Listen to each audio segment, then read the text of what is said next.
Jack Lemmon is a name synonymous with Hollywood charm, wit, and timeless performances. For decades, audiences adored him for his unforgettable roles in classics like Some Like It Hot, The Odd Couple, and Days of Wine and Roses. His quick humor and everyman appeal made him a household name, winning him 2 Academy Awards and the respect of generations of movie lovers. But behind that iconic smile and affable demeanor, there was a side of Jack Lemmon that few ever saw, a hidden world of personal struggles and secrets that Hollywood quietly chose to ignore. You might be wondering, how could someone so seemingly perfect on screen wrestle with such dark shadows off camera? The truth is, Jack's story is far more complicated than the charming characters he portrayed. For years, the studios painted a picture of the ideal leading man, carefully crafting his public image to fit a narrative that Hollywood wanted to sell, one of humor, talent, and success. But like many stars of his era, the pressures of fame came at a heavy cost. Behind the scenes, Jack was grappling with emotional and psychological battles that were rarely discussed openly. Anxiety and depression were part of his reality long before those terms became widely understood or talked about. He was an actor trapped in the confines of a public persona that didn't always align with how he felt inside. And the industry itself was often unwilling, or simply unprepared, to confront these deeper issues. This wasn't just about the typical Hollywood struggles. There were rumors and whispers about Jack's personal life that Hollywood studios prefer to keep out of the tabloids.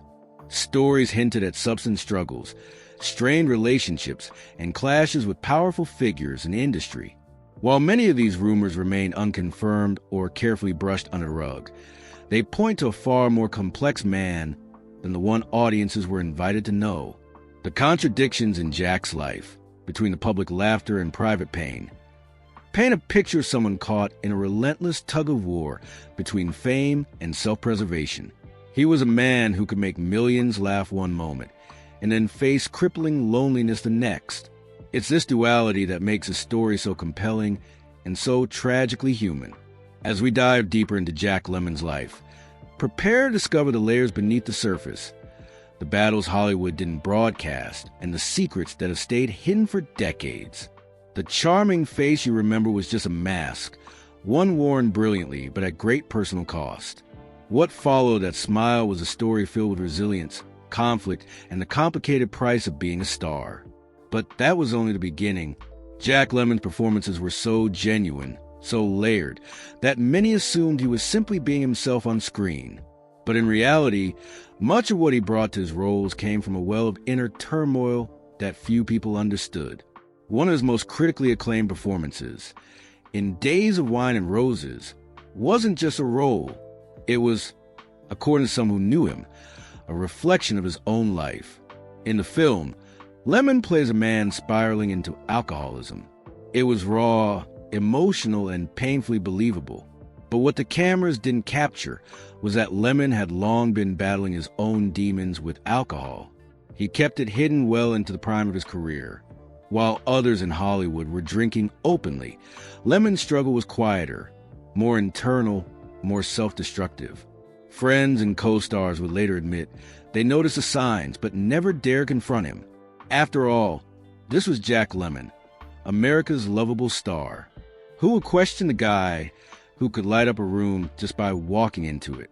But Lemmon wasn't just drinking to unwind. Sources close to him later revealed that it was his way of numbing something deeper. He was plagued by a fear of not being good enough, an insecurity that haunted many of his performances. He once admitted that he often felt like an imposter in Hollywood, even after winning major awards. The pressure to be perfect, to always deliver, to live up to the image crafted by studios and the press. It wore him down. This inner conflict bled into his personal life as well. His marriage to Cynthia Stone ended in divorce in the 1950s, partly due to long hours, the industry pressures, and his emotional distance. Lemmon later married Felicia Farr, and while they were often described as the ideal couple in public, insiders hinted that their life behind closed doors wasn't always picture perfect. Lemmon's periods of emotional withdrawal and substance use created tension, especially during the years when his career hit a rough patch. Lemmon's friends describe him as a man full of contradictions, warm and generous, but often self-critical and withdrawn.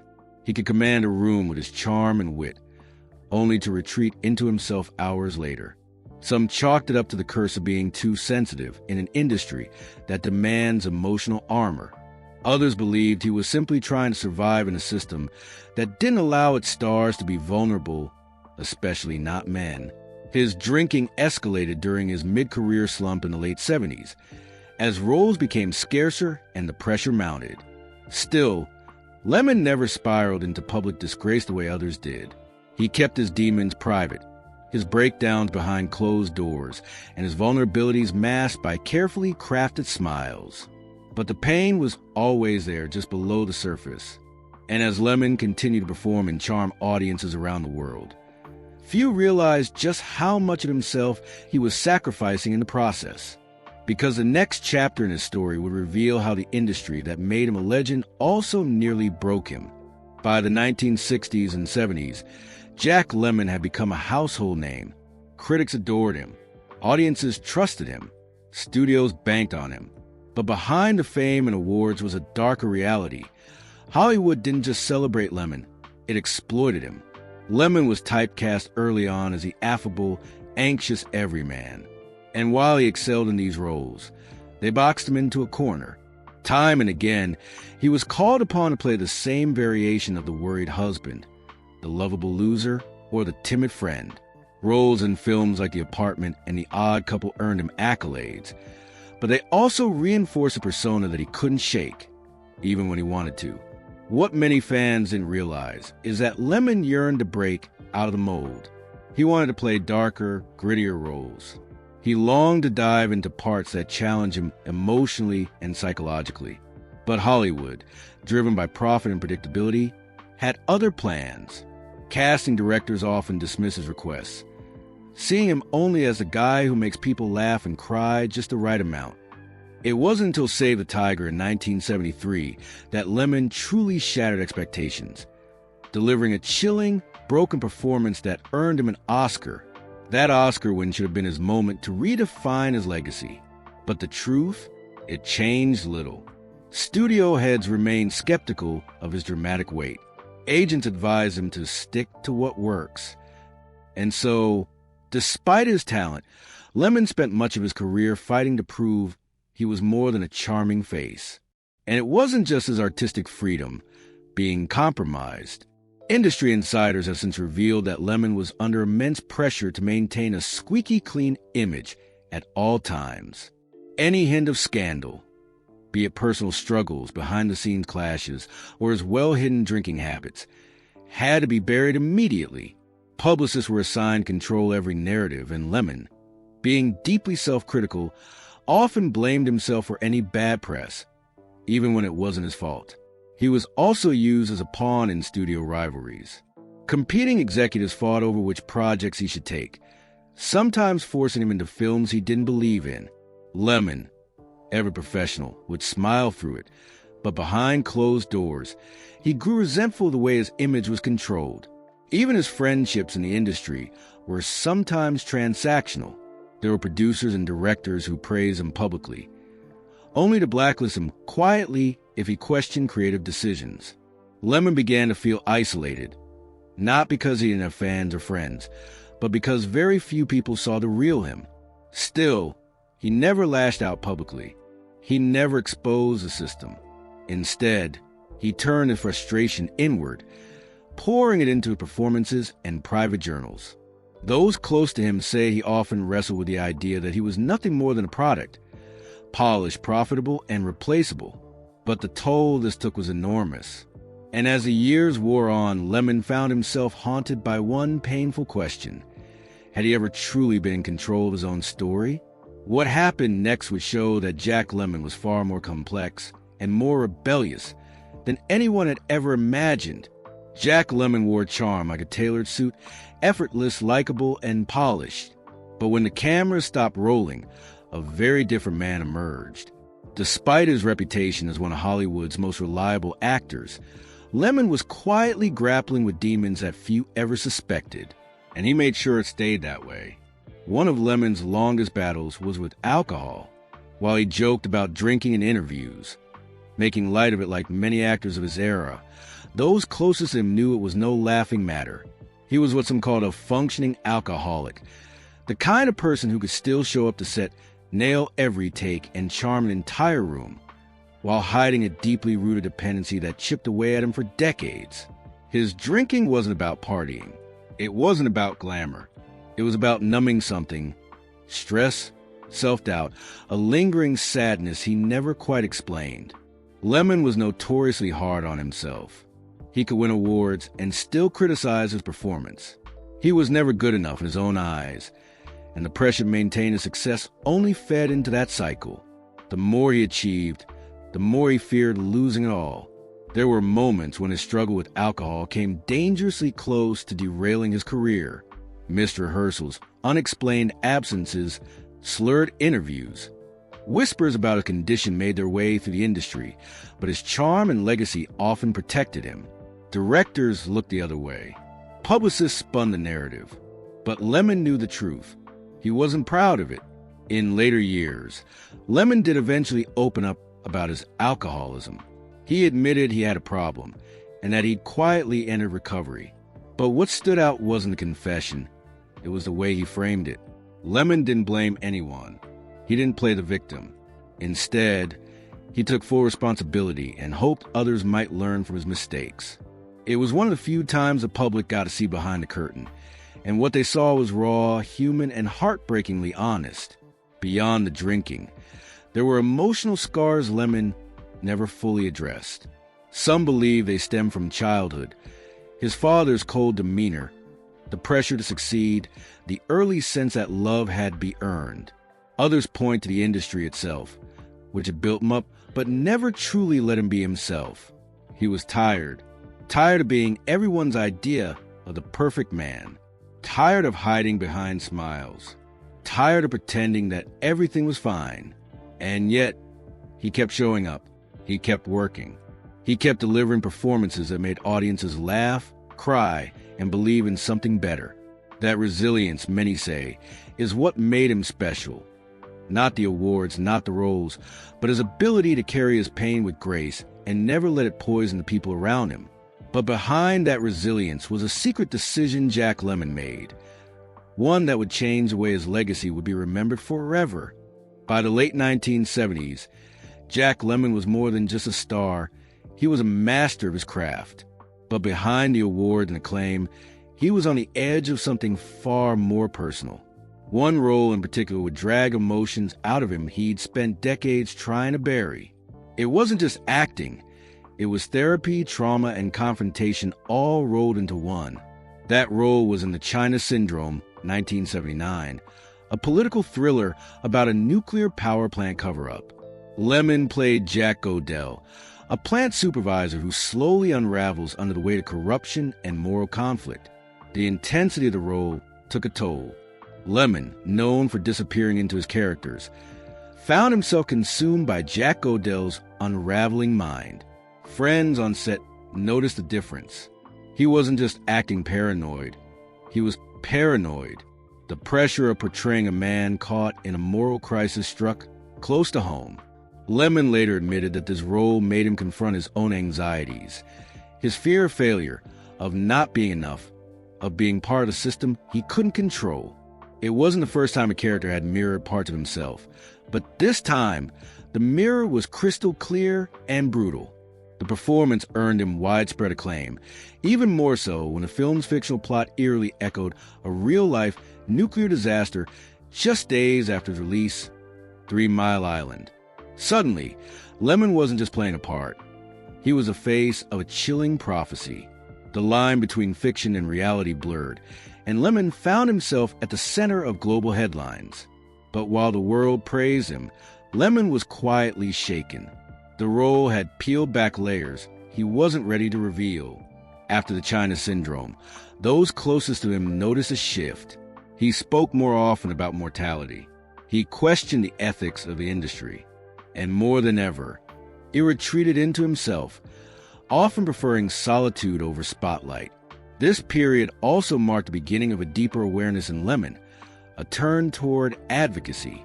He became more selective about roles, increasingly drawn to stories that had something to say.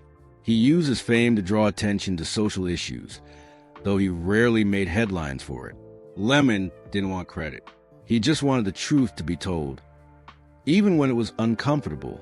The emotional intensity he poured into roles like Missing 1982 and Glengarry Glen Ross 1992 was no longer just about great performances. It was about pushing boundaries, cracking open the polished exterior, and showing fragility that fame tried so hard to cover up. Jack Lemmon had built a career on playing the everyman, but now he was finally showing his truth, the messy, complicated, often painful truth. And that truth would follow him into his final years, when his career took a surprising and deeply personal turn that most people never saw coming. As Jack Lemmon entered the twilight of his career, many expected him to slow down, maybe even retreat into the comfortable glow of past successes. But Lemmon had one last surprise, perhaps the most unexpected twist of all. Instead of stepping back, he leaned into some of the most brutally honest and emotionally raw performances of his life. The world saw it in Tuesdays with Morrie, 1999, where Lemmon played Morrie Schwartz, a dying sociology professor reconnecting with a former student. On the surface, it was just another touching TV film. But for Lemmon, it was deeply personal. The role forced him to face his own mortality, and by this point, he wasn't just acting, he was preparing. Lemmon had been battling declining health in private, and the role allowed him to say everything he hadn't yet said out loud. Friends later revealed that during filming, Lemmon would often stay quiet between takes. Not because he was tired, but because he was reflecting. He knew this would be one of his final performances. The emotional weight he brought to the screen wasn't just talent, it was truth. Morrie's philosophy of accepting death, living fully, and embracing vulnerability aligned with everything Lemmon had been grappling with for years. But here's the part most people don't know. Behind the scenes, Lemmon was making amends. Quietly, he reached out to people he'd grown distant from. He apologized to old friends. He even opened up to his son Chris in ways he never had before, breaking years of emotional distance. For someone who had spent a lifetime making others laugh and cry on screen, these real-life moments were far more profound. And still, the public never saw him as fragile. To them, Jack Lemmon remained a beloved, charming actor with impeccable timing. But inside, he was confronting the very thing Hollywood never talks about, legacy. Not the kind built on awards or accolades, but the kind that lives in people's memories. What would they remember about him? The laughs? The heartbreaks? The roles where he bared his soul? Even after his final projects wrapped, Lemmon didn't crave attention. He faded from the spotlight almost deliberately. No big announcements, no dramatic exit. Just a quiet retreat into family life, where he spent most of his time playing piano, reading, and reflecting. Jack Lemmon passed away in 2001, and even in death, he chose humility. His gravestone reads simply, Jack Lemmon in. That final line, a nod to how his name always appeared in opening credits, felt like the perfect curtain call for a man who was never larger than life, but always deeply human. And yet, there's a reason the story still echoes. Because Lemmon's final act wasn't about dying. It was about living as honestly as possible, even when hurt. But the legacy he left behind, that part, Hollywood still doesn't fully talk about. Jack Lemmon was never the loudest voice in the room. He didn't crave controversy, nor did he flaunt his success. But when you look closely, you see a man who lived a double life. One under Hollywood's blinding spotlight, and one quietly wrestling with expectations, regret, and an obsession with being taken seriously. He wasn't just a funny guy in The Odd Couple or the nervous everyman in Some Like It Hot. He was a performer who often drowned in his own standards. He pushed himself harder than anyone else did, and while the world applauded his charm and comedic timing, few noticed the deeper layers. The burnout, the drinking, the internal war between critical success and personal fulfillment. Hollywood celebrated him, but it also boxed him in. Directors wanted his likability. Studios wanted his marketability, and critics expected perfection. Lemmon, meanwhile, wanted to show the world that he was more than just a charming smile or a comic foil.